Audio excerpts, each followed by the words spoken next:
Mr. Chair. Yes, Senator Risa. Alam ko po na matatalino mga taga-Philippine Military Academy. Hindi po yan ang issue.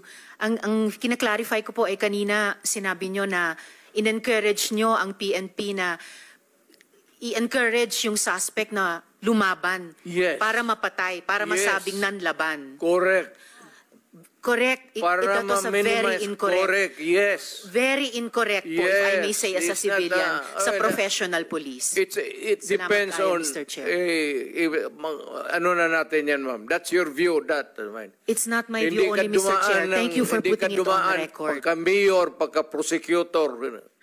Ako, alam ko, dumaan ako, prosecutor, mayor, presidente, alam ko ang trabaho ko. Yes, Yan salamat ang totoo tayo, Mr. dyan. Chair. Hindi ka nagdala ng syudad eh. You never Totoo had po, a Mr. chance Chair. to solve the problem of the community. Thank you, Mr. President.